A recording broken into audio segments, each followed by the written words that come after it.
Hey, what's up, you guys? I'm Jaquan, I'm Jasmine. and welcome to the Film Spill. Today, guys, we're going to be talking about the movie Eternals. This is an action fantasy movie. And disclaimer, if you haven't seen it and you want to go see it, go watch it and come back to this video. Let me read you guys the brief summary. The Eternals, a race of immortal beings with superhuman powers who have secretly lived on Earth for thousands of years, reunite to battle the evil deviant. Let's get into my rating. So, I gave this film a 4 out of 5. That's right, a 4 out of 5. I felt like it could have been a 4.5, but I was disappointed in a few things that happened throughout the film, and it definitely couldn't be a 5, in my opinion. So let's get into my pros. So my first pro is I really liked the Icarus character. Like, I just really enjoyed him. Not only him being, I ain't gonna say similar to Superman, but having some similar characteristics. I thought it was really dope. And yes, I'm gonna admit to something right down on the microphone, and this may sound lame to some, but sometimes throughout my day when I'm going through certain stuff, maybe I'm wrestling with my children or I'm going through certain things throughout the day, sometimes I think of myself doing what Icarus did with the laser eyes when the deviant was holding him down and he was just like, whatever. I sometimes think of myself doing it. That's just a side note, but yeah, definitely enjoyed watching that.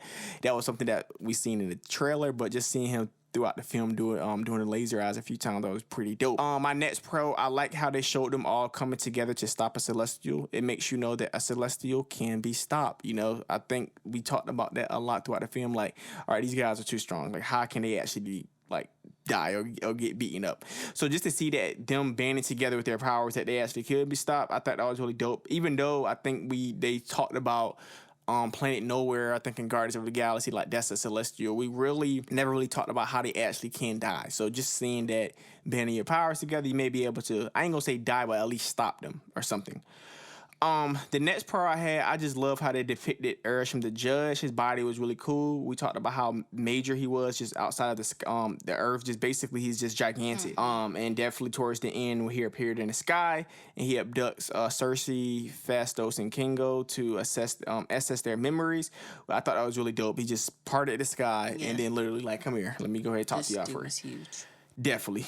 Whole face was literally covering the sky. And then I guess I really liked it. My next pro was Druid. I like how his powers were. You know, he's able to control and manipulate the minds of others. I thought his powers were definitely interesting. I thought it was really dope. And I guess the last pro that I have is I like the end credit scenes. I thought that was really dope.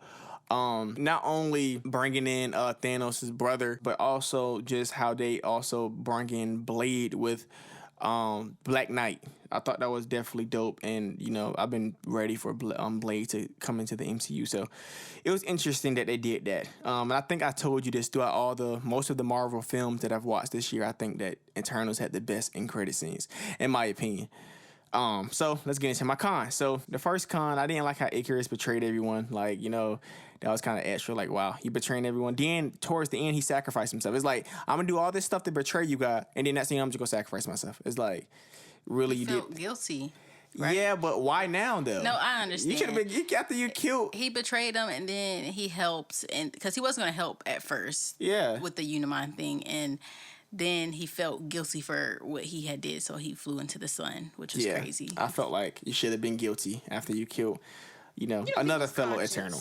Comes at different times. Yeah. Another con, I don't like how they were sent to only stop deviants but allow everything else to happen. Like, to me, I thought that and we talked about that a lot, like before Eternals came over, it's like, all right, what are they gonna say? Why did they didn't stop Thanos? Like, what are they gonna say? So for them to say, oh yeah, we was only sitting here to stop the deviants because the deviants could destroy this planet and destroy you guys, where Thanos actually did that. Like, he literally did that. So it changes the whole narrative, like why we're here. I get it, maybe not in all human conflicts and war and stuff, but this wasn't no human. This was a extraterrestrial. Yeah, I know. I think he said he had a deviant gene too or something. Yeah.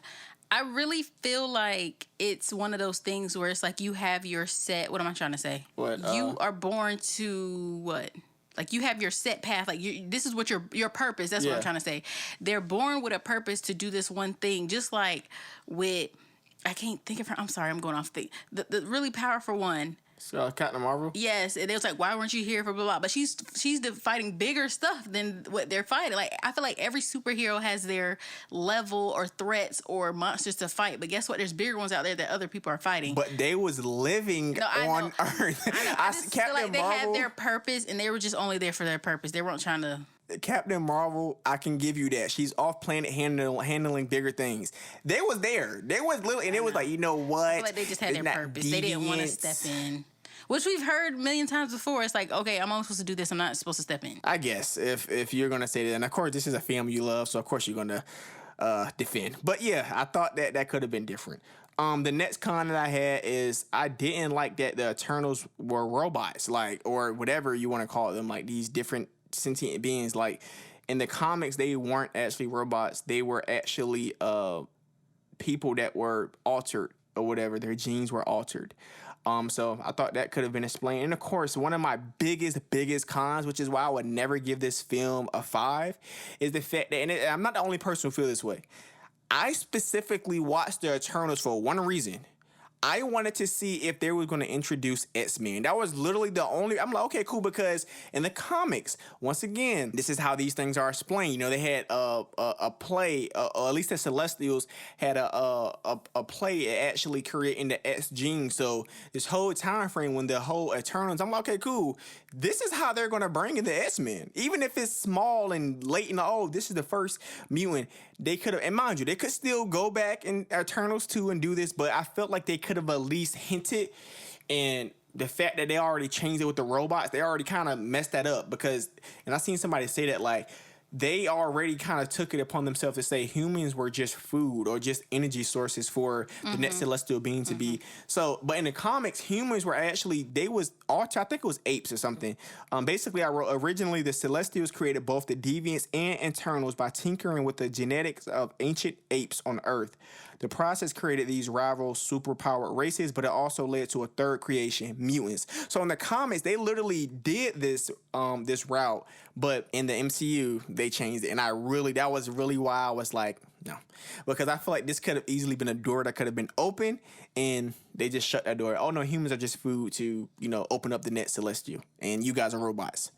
So, yeah, I didn't like how that whole part played out, so I would never give it a 5. My opinion. But other than that, I would definitely recommend it because it's a Marvel film, and it was overall dope besides those elements. Okay, guys, I don't know what my husband is talking about, but I cannot agree with this man right here today. Everything he said with the cons, like, no, I give this movie a 5 out of 5. I was so when I seen the trailer for the first time, I was so excited. Like, I was more hyped to see it than him. Like, we have movies where he's more hyped to see it, and then some I'm more hyped to see it, or some we're both like the same. I was way more hyped to see this movie than he was. So 5 out of 5. I don't care about comics. I don't care about, this is what happened in the comics. It didn't happen in the movies. I do not care about that. I don't have high hopes like he had about X-Men, a hint of this. I don't have none of that. So his cons, I can't agree with. I give it a 5. I really like seeing their powers. They come back together and stuff. Oh, it was crazy when Cersei was granted the ability to communicate with Arishem. And then she learned about the real mission and stuff. But like he said, this dude is huge. Like, listen, I just can't explain my excitement because this movie was just that good. Like, seeing him, he's bigger than, like, weren't they creating galaxies and stuff? Yeah. They're huge. They're bigger than planets. They're bigger than galaxies. They were just standing there creating them. Like, guys, it's just crazy. So Arishem explained to Cersei that for millions of years, he has been planting the seeds of celestials inside planets where the energy from large populations allows new celestials to be born. So that in itself is crazy because the Celestials are literally like little babies planted in the middle of these planets. Like, they're just living in the middle.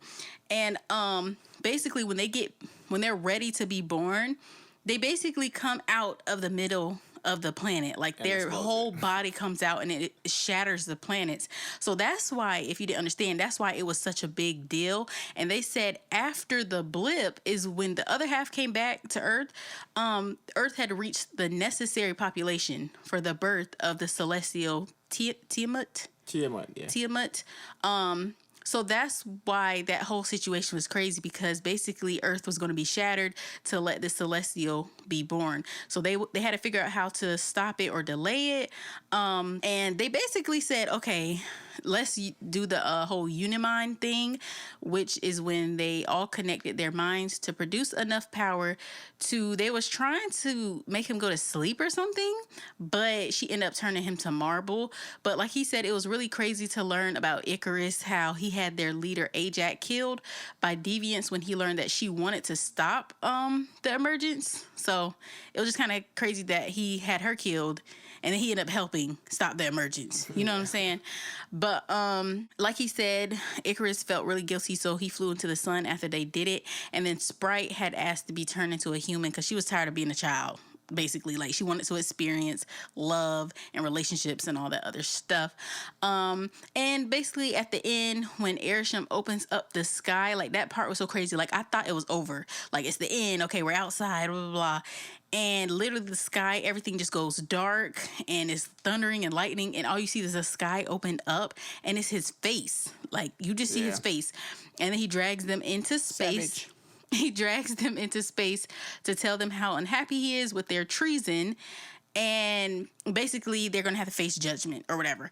But he was just so big that you just seen his face when he opened the sky. But like I said, I really loved the movie. I give it 5 out of 5. It was great. I was so excited to see it. It met all my I didn't really have a lot of expectations, but it was great. I recommend this to everybody. If you like Marvel, yes. If you don't like Marvel, yes. If you never heard of Marvel, yes. Everybody watch it. Your granny, everybody. And it's on Disney Plus now. Yeah, so it's on Disney Plus. You can go watch it there. And I recommend everybody watch. Is it 5 out of 5, 6 out of 5? So you feel like this was the best Marvel movie you've seen throughout, not in your life, but for for Phase 4, you think that was the best one that you've seen? I can't think of all of them that was in Phase 4. Let's not go there. I give it 5 out of 5.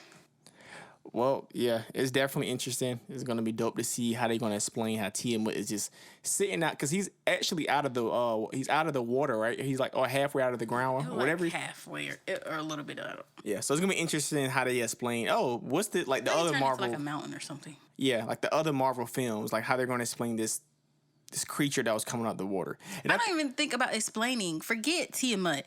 What is how you say Arishem about to do to them? Forget Tiamat, he was just a little baby or whatever.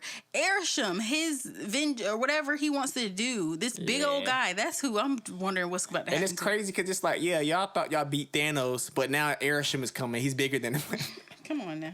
So yeah, it's gonna be interesting to see how Marvel set this stuff up. But yeah, definitely dope. It's gonna be dope to see. And I seen something dope too. And I hope they do this stuff on the comics. It's something called the ATS program, or the ATS group. It's basically the Avengers, X-Men, and the Eternals or something. It's like ATS, ASE. But yeah, but it's a conflict though between them. Something. But it's gonna be interesting to see how they actually move this stuff going forward. But yeah, like she said, definitely would recommend it. It's definitely a dope film. And just like always, make sure you guys like, subscribe, and comment. Thank you. Have a good one.